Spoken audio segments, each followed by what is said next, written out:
go around the world, I bring home a cone. You can see them here.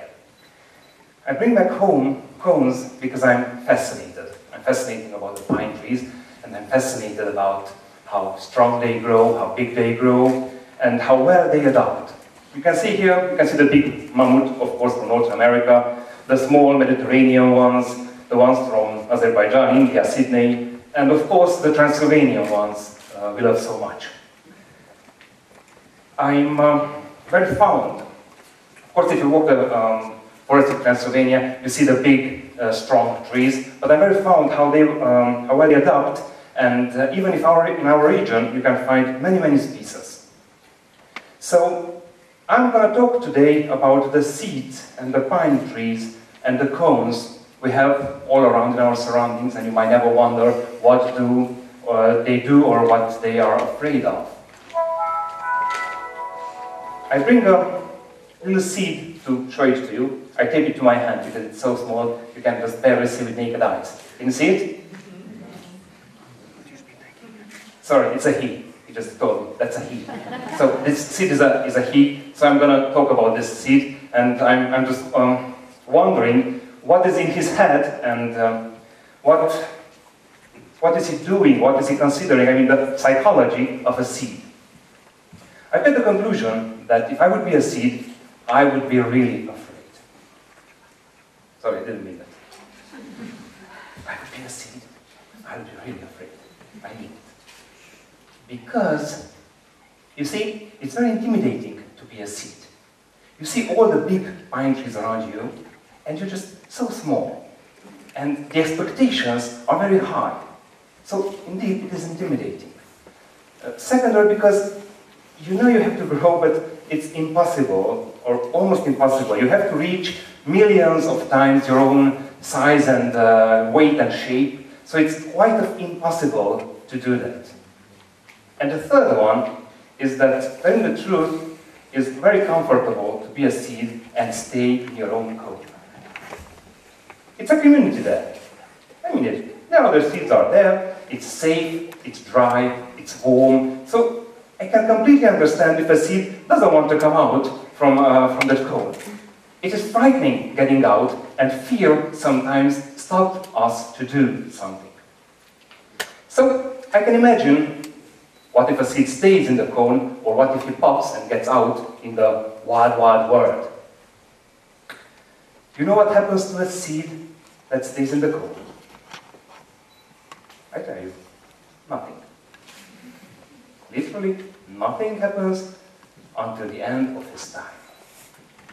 We all know that seeds are designed or created, or they evaluated to develop and to bring a new life. But come on, I can understand if a seed doesn't want to pop out and doesn't want to get out from that cone he is in.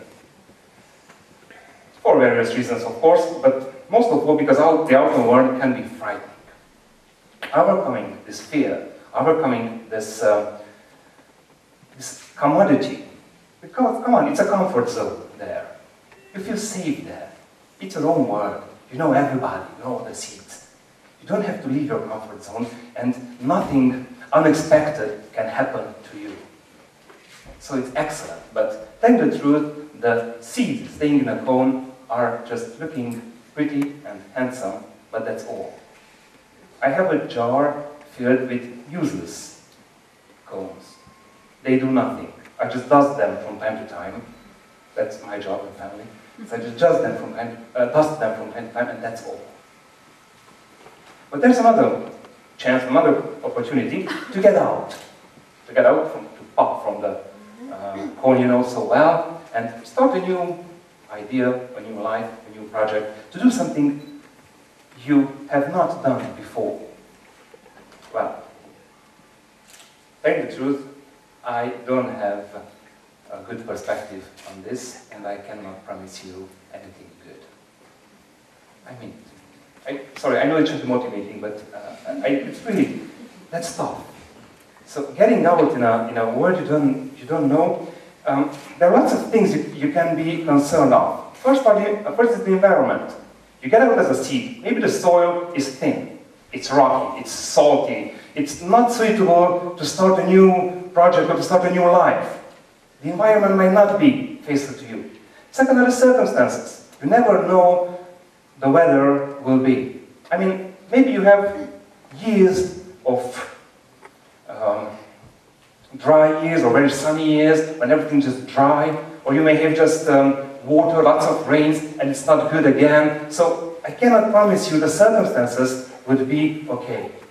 And whoever started a new thing already knows that the perfect environment, the perfect conditions exist maybe in fairy tales, but not even there. I cannot promise you a perfect environment. And the third are the others.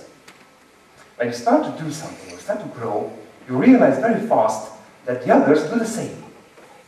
And they are taking the light, because they grow taller, they're taking all the resources you have, the waters, the minerals, and they use it for their own.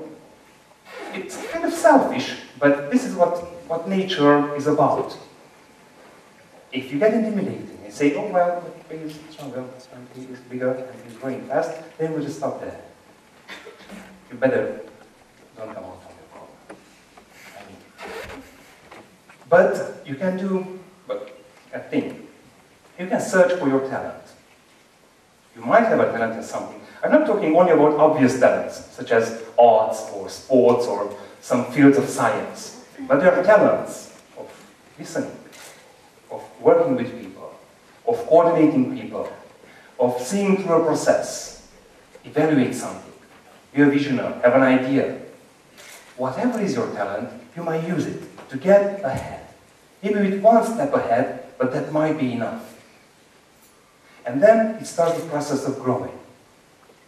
And again, I cannot promise you anything good. Because I'm not sure that the little seed that started to grow will reach to be a huge pine tree, or to be the biggest pine tree in the forest. Of course they all want to, but most of them are not. So I cannot promise it's going to be a happy ending. But I know if you start and you make one first little step, one of a million, then you are on your way. And make another, and maybe another, and another. I don't know how many steps you have to make, or how much time you have to make this walk, but you just go on. And the people coming into your life, and the people you meet, they will confirm that you are on the right track. They will say, well, what you do has a meaning. Now I see a point. And this confirmation might help you to go even faster. Never stop and look back and, oh, I'm good, I'm really, I'm good, I'm good. And just look back and say, oh, look how the road is, how long, and I just made it by myself. Never do that. You should be aware where you are, but you still walk. You still have to find your path, which is not straight line. It is unwidened, but you still find your way. You listen to them, you just say, yeah, very much, thank you very much. Can you help me to go or to move faster? And you just go. Don't stop. You see plenty of people reaching a status or a level, and they just heard that, oh, I'm good. And they stop there. And their ego will be so high and so big, they will not be able to carry it on. I'm sure you meet this guy. Okay, thank you very much. Yeah, I just see that so busy. Yeah. You know what I'm talking about? A pine tree never looks at his shadow and says, oh, look how big I am. Because that's the moment that he's not considering growing, but it's considering how good is he. They just never look back. They just grow because that's their duty. Once they get out of the cone and find the circumstances, they try and they will start to grow. Maybe if you reach high, you will have the opportunity to bring a change in the world. Never be afraid of that. If you're not the biggest one, you're in the forest. The forest is only one biggest tree. But all the others are the forest. So, you just start. You don't know where it ends. You don't know how big you can or have to grow. You just grow. That's all a seed has to know, not to be afraid.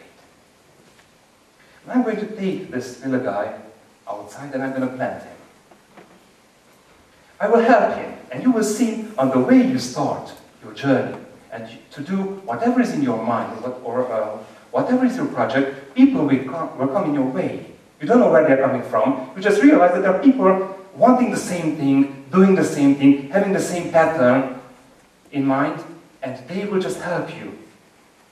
Unexpected help will come, and the expected help usually doesn't. It's a law, probably the nature, I don't know, but it happens like this. So I'm going to plant this little guy, and I'm going to help him grow. He can grow tall and bring the change, bring a difference in the area he will be planted. He might not be the big mammoth, he might not be the biggest pine tree in the world, but I'm sure he will bring a change in the area he is in. So please do have seed.